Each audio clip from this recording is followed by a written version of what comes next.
Today's challenge is to get the van out of this river sand that we're in. Caught behind Venetian blinds, out of reach for the city lights. This ain't where I belong. Hey, look at me, man, what I've become. I've been running east, looking for a sunset, digging deep since '99. What I thought was gone was sitting in my pocket in plain sight all along. I think it's time for So if you remember when we pulled in, we got a little bit bogged. Only really the rear axle of the ute went down, and we managed to get it up on the max tracks pretty easily.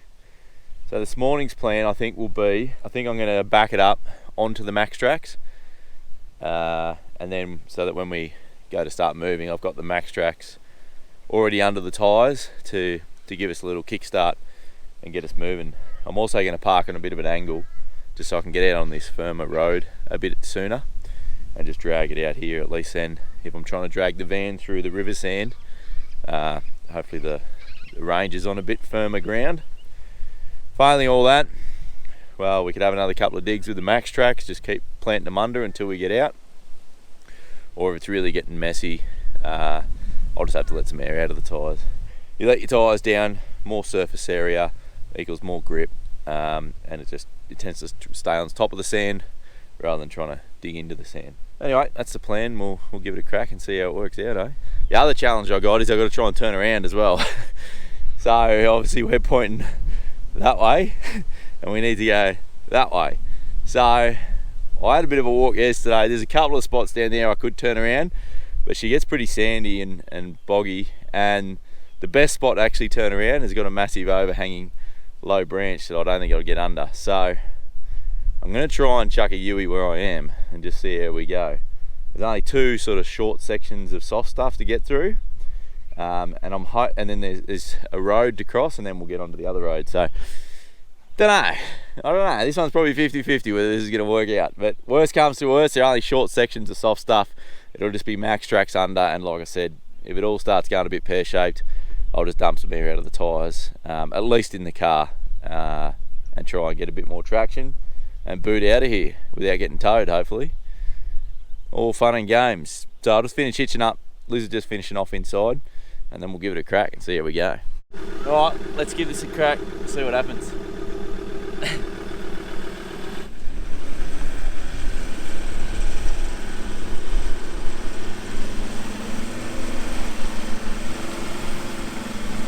You're getting bugged. Plan A didn't work. I think we're going to have to go down the road. I don't think I'll be able to cut across this soft stuff. It's just too deep and soft.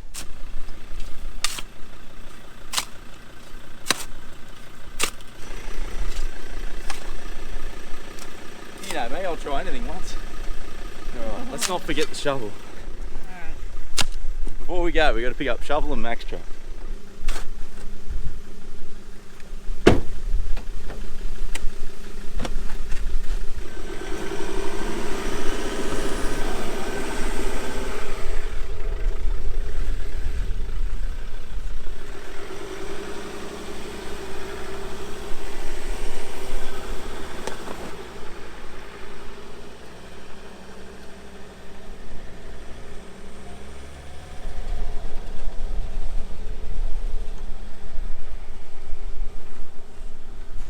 Well, we'll give this a shot. We'll go down here somewhere and find another spot to turn.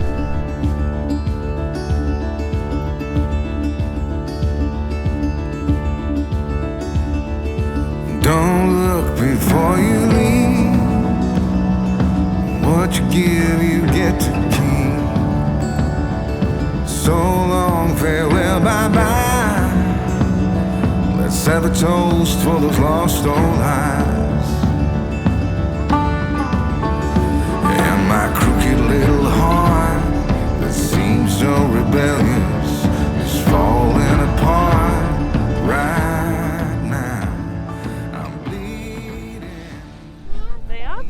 Okay, so we got out of there. Glen Helen Gorge we're at now. I think normally this is only about a 300 metre each way, a nice easy one. But at the moment they must be doing some work around here on the road and that, so the road's closed, which makes it an 800 metre walk each way. So we're just going to punch this one out this morning, go check out Glen Helen.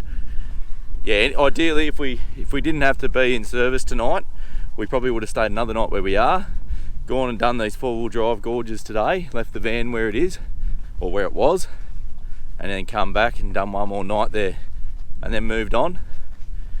But it's not an ideal world, so this is the way it is. But we'll make the most of it. Come on, Jamie, what's his name? Harrison. You keeping up? We'll wait for you. Alright, We'll punch out this quick walk and then we'll see you in there.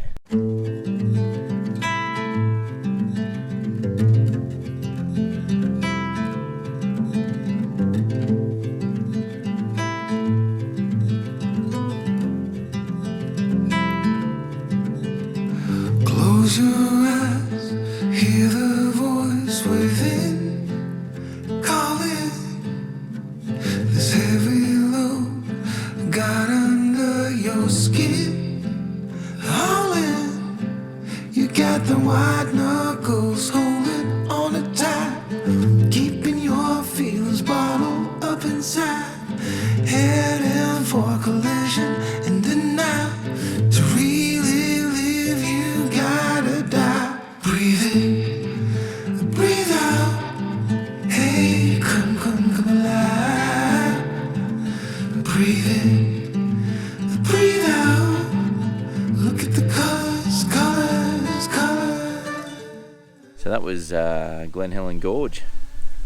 James went for a little paddle, had a little accident and weed on the baby carrier. So he's going to walk back. So we're just going to load up. The boys have had a great little rest here. We've only been here about 10 minutes, but yeah, it's an impressive looking gorge with the water in it. Alright boys, let's go. But I got to say, I still prefer the gorges that you can walk right up into. I think these ones that are, this sort of reminds me a little bit of Ellery Big Ol. You can't get right up into the gorge, which still looks impressive. It's just you can't go exploring as much or get up as close. We'll trudge back out. It was a pretty easy walk in. We'll head back out and get on the road and get up and see some of these other gorges. To really live, you gotta die.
Coming into Redbank, park in the coach parking. Don't try and go into don't go into the main day use area.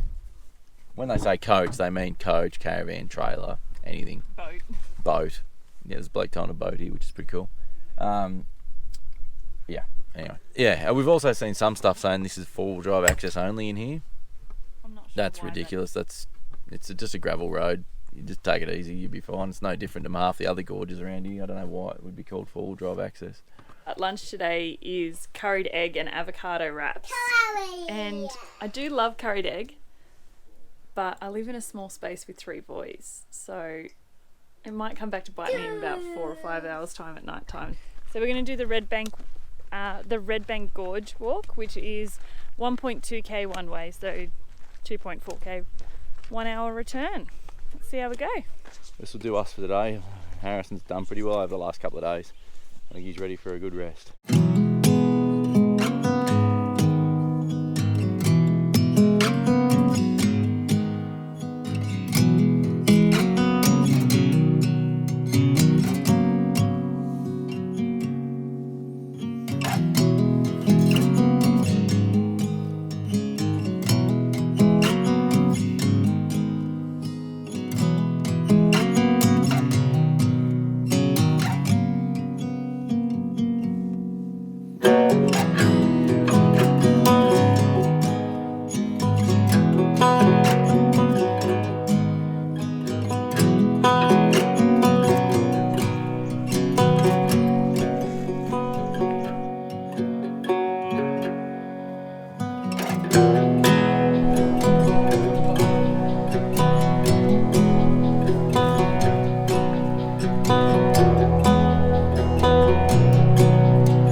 so good walk. Last little bit's a bit of rock climbing, rock hopping to get in. I think we'll stay high, Harrison. We'll stay up here. Oh yeah, go that way. That's all right. Yeah, nice gorge. It's just at the moment there's a lot of dead fish in there. So I'd say after the recent rain, I don't know fish expert. I'm just guessing, but I'm guessing that after the rain they breed up a lot, and then they've, I guess, overbred, and there's too many of them now trapped in that waterhole to survive. So they're sort of dying off, I'd say. Good walk though, like impressive gorge. We really enjoyed this one. This would be visually one of my favourites, I think. Do something. Yeah, you're going to hold Dad's hand because I've got things on my back. And We made it. That took us more than 1 hour. About an hour and a half, and we spent about 15 minutes at the waterhole. But worth it. It's a bit of a hike out. Alright, time to make camp, I think.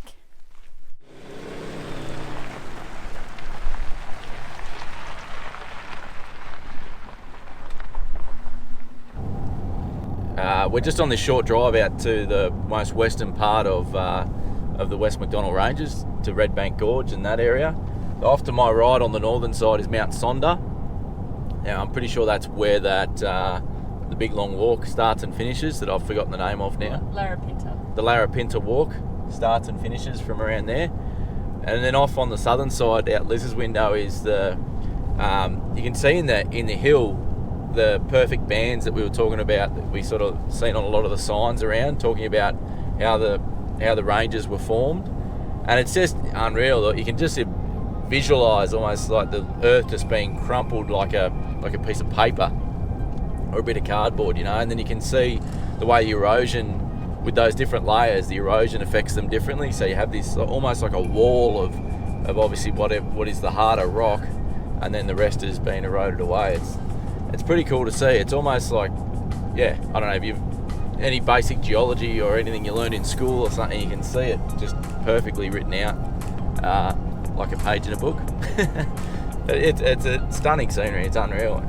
As we're pushing further west now, we're sort of getting more into a little bit hilly country. The road's, you know, not just dead straight like it has been for most of it. Yeah, I think if you're only day tripping from Alice and you're not making it out this far, you're missing out. Yeah, I think spend a few days out here at least. I'd say out here, minimum I'd want to spend out here is probably 3 days, but I reckon 5 or 6 in this northern section, and then we're going to loop back around, go to Palm Valley and a few other spots. So, you know, if you're going to do all that, I reckon a week. If you had a week to do the loop, you'd be pretty good. So I've just walked into the van and we've had a whoopsie. We've had a bit of trouble with this table shaking around and not locking in properly. You are meant to put them down in travel, is what we've been told, but ours was shaking around and it damaged the leather here, which we didn't want it to continue to do, so we've been travelling with it up. So hopefully Simon can fix it. I'm not sure he wants to know about it.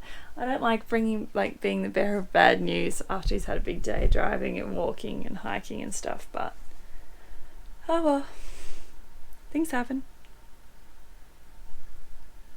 Got a nice view. Check out this view.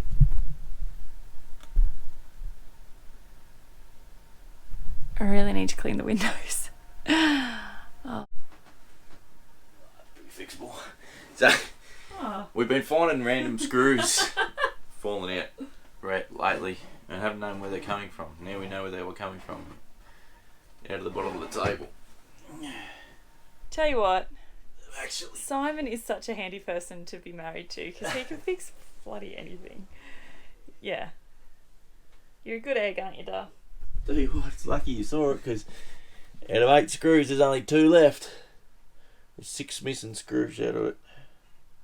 Well, most of them are in the little container where we've been keeping all the screws. Yeah, good angle. Yeah, to be fair, your hair looks beautiful. It's quite long. I found 6 of the 8 screws, so we'll still be missing 2, but it'll hold it. You look sexy when you're fixing things. Shh, don't tell everyone. They might believe you. Look at that arm action. Can use a screwdriver. I was just reading up about that big land formation out there. It's a meteorite crater, apparently. 142 million years ago, I think it was, a 600 metre wide meteorite hit the Earth and made a 20 kilometre wide crater. That's crazy. Which is pretty awesome.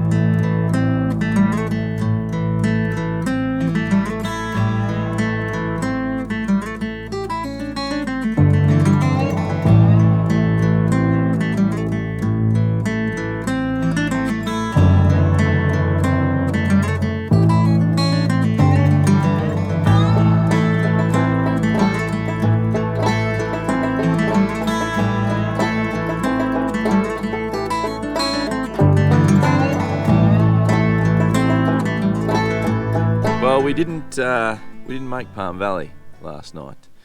I didn't think we would, in a way. Once we got away from Redbank Gorge, it was getting pretty late, and a bit of an unknown track into Palm Valley. It's a bit of full driving and no idea what that's like, so I didn't really want to be doing that last thing in the day. And Liz also realised, being a Saturday, it's probably likely to be pretty busy. It's a popular spot with locals from Alice Springs and around the area, so we decided one more night here. It's now Sunday, so we decided to hang back at night, and most of that weekend traffic should pull out of there today. Yesterday afternoon, we ended up coming up here to Tyler's Pass Lookout. So we've finished sort of the West Macdonnells, and now the road's turned south, heading down towards Kings Canyon, Hermannsberg, depending on which way you go. And yeah, it's a stunning spot. So we decided just to pull up here and just camp the night here, which was nice. It was nice and quiet. We were the only ones here. So behind me, over my shoulder, is the West Macdonnell Ranges, and on the opposite side is this incredible land formation. It's Gosse Bluff is the European name, and the Aboriginal name is Narala, I think, is how you pronounce it. And yeah, incredibly, it's actually the remnants of a meteorite striking the Earth about 140 million years ago, they think. An asteroid or a comet, meteorite, whatever they are, 600 metres wide, crashed into the Earth. And what we can see there today is not actually the crater itself. The crater itself was about 20 kilometres wide. What you can see there is about 5 kilometres wide. And the original crater and everything has eroded.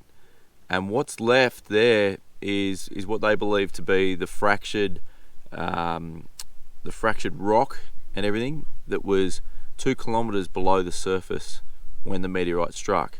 So the Earth's surface has eroded about 2 kilometres in this area, and it's revealed or exposed this fractured rock from that was caused by the impact of this asteroid. So pretty amazing, pretty incredible stuff. There's also an Aboriginal story along with it, related to the women of the Milky Way.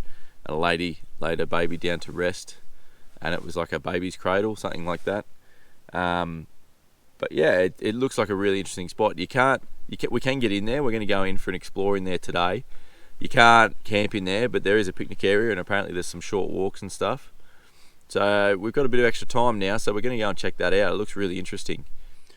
We're nearly finished packing up here this morning. It was a quick overnight stop, so nothing outside needs to be done. We're just going to do the dishes inside, get dressed, put everything away, and we'll be on the road. Mind you, that takes a lot longer than you'd think. Somehow, I don't know, with 2 kids and trying to get breakfast sorted and everything, I don't know, we'd struggle if we were trying to do the school run. Like, I don't know how you guys do it. If you're out there and you're getting your kids ready for school and getting them off by 8 o'clock or 8:30 or whatever, you're doing better than us. Put it that way. But anyway, we'll get ourselves sorted and we'll get on out of here.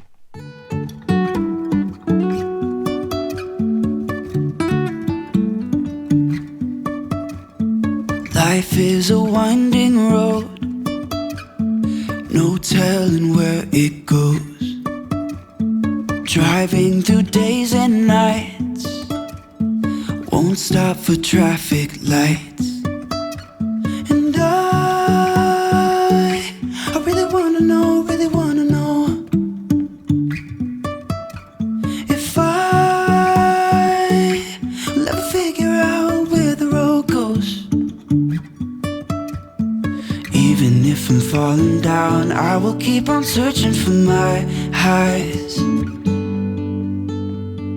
You can say I lost my mind, I will keep on holding my head high. Even if the sky is falling down.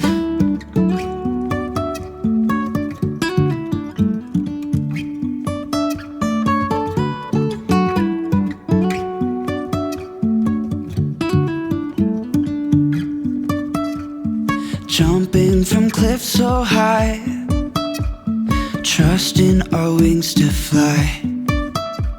Sometimes we're crashing down, but we get up and start from the ground. And I really wanna know if I... Eastern side of the car parking area, there's a little walk that leads off. It's a bit hard, there's no signs here or anything to really tell you about what's here.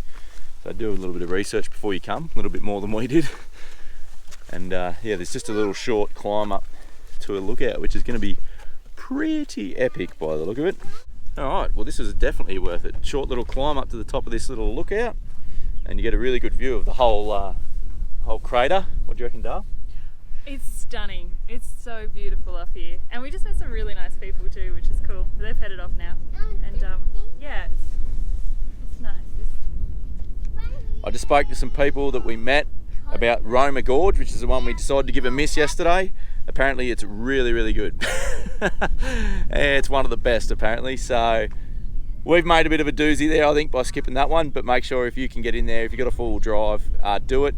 It's apparently not quite an hour in, an hour back. You can nearly loop it in an hour, in and out, including stopping off. There's some really good Aboriginal rock carvings and rock paintings there, and it's a good spot for a swim as well. So you can learn from our mistake, and don't skip Roma Gorge if you're out here. So I should have known better. Generally the ones that are harder to get to always feel the best, but we'll know for next time. There's got to be something for next time, I suppose. The kids are playing hide and seek in the rocks here.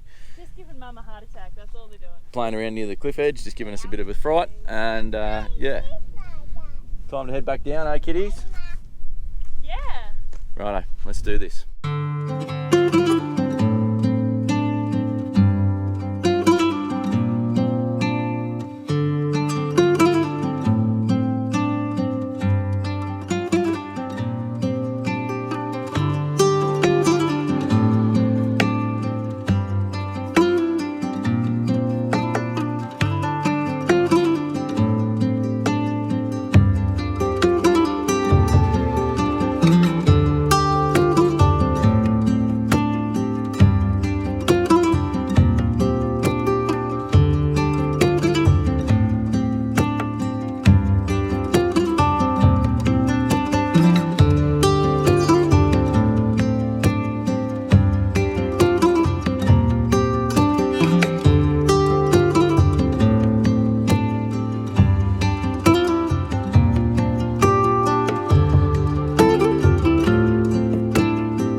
Stunning on every single window.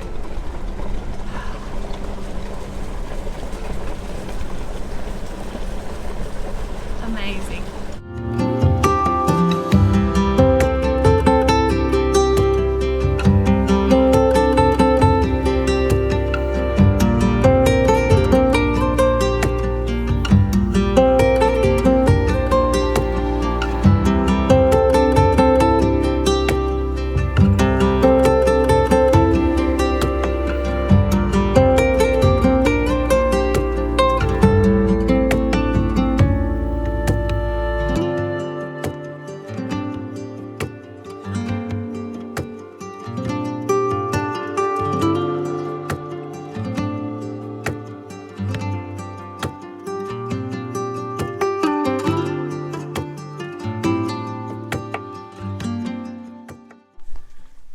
we've made it. Palm Valley Campground. This is a pretty special spot. I love this. It's just a lovely, calm, peaceful campground. It's pretty busy. There's probably, I don't know, 10, 15 different groups in here. Yeah, wow. It's just a stunning spot. That drive in was awesome. Looks like there's some walks and stuff to do around here. So we've decided we're going to stay 3 nights. We've just paid the fees for 3 nights. So it's $15.40 for our family per night. This is how a campground should be laid out, in my opinion. So the beautiful big square sites. You can see here we can fit our van on sideways, and we've still got room for the car. And yeah, like next door's the same. They got plenty of room. They're just good big open sites. They got different sites allocated for trailers and for caravans. There's tent-based campsites. I don't know, it just works really well. So there's no individual fire pits. The fire pits are communal. There's a few of them around the campsite, which I don't mind. It's a bit different. I mean, it's a good chance to meet some other people, some other travellers and that. Obviously there's toilets here, there's showers here. What else have we got? There's barbecue facilities here. The river's just behind the campground. The sun's going down over there, which means we get to watch this. That's our view. Just watching the sunset over the range tonight. Already cracked a beer. Liz is about to crack a bottle of wine, and we're just going to settle in for a pretty relaxing evening here. We're celebrating a little bit because the first episode came out today. YouTube channel is now a real thing, not just something that we talk about. We're pumped for that. So if you haven't seen the first episode, go back, give it a watch, give it a like. And if you're enjoying this episode, you never know. Maybe you could give this one a like as well. Subscribe, you could see the rest of what we get up to. We're trying to keep it real. We're trying to keep it down to earth. We're trying to show everything that we can. The good, the bad, the ugly. And everything in between. So give us a comment. Tell us what we're doing well, what you'd like to see more of, what you'd like to see less of. That all helps us. This channel's for you. It's to help you to learn and to be entertained and be unwind and give you some confidence to come out here and do something similar. So if you can hear any of what I'm saying over the kids down here, what were we talking about before that? Oh yeah, give us a subscribe, like our channel. Just give us all your love and support. Every bit that you've got. I think it's easy to think that people on YouTube, they got something special or something different that you don't have. That's a load of crap. We're just normal, everyday people that just willing to have a crack, willing to have a go. We've still got feelings, If you're mean to us in the comments, we'll still get upset about it. If you give us a pump up, it'll still make us feel good. Don't be afraid to give us the like, that is. Don't give us the hate, give us the love. You know what's funny? With all this, this video's now been going for 11 minutes. And I give Liz a hard time about rambling on camera. Well, I might have to have sundowners with Simon, I reckon, as a segment. Just where I can just let loose whatever's on my mind. Let loose with Liz. Jesus Christ. Go for it. You're editing those ones though. I'm not editing that crap. Let loose with Liz. Is that just you hitting the town, going woo? Just raving it up? No, God no. I don't even remember the last time I hit the town. No. Town's not for me. Hitting the town these days is a bloody coffee in the supermarket. That's a big day in town for us. Is let's go get a coffee and then go do the grocery shopping. That's all I can handle. All right, I'm knackered. Let's go home. I've seen enough. I've seen enough. Look at those idiots. What do they do at the pub at lunchtime? What are they, crazy? Those were the days. Anyway. Sundowners with Simon, let loose with Liz. Look at this view. So good. I've already showed it. But it's just... Love it. All right. I'm going to shut this down before someone gets hurt. We'll see you guys tomorrow. Not sure if I want to record yet. Thought I'd left you behind there, didn't you? I wouldn't do that to you guys. I'm starving. I'm Dad. Oh, hi, starving. I'm Dad. Well, that's the shadow of the GoPro right in my face, isn't it? How's that, darling? I maintain that it's better getting your wife to drive and talking on the UHF to guide them in when they're reversing, but it's a learning experience for everyone.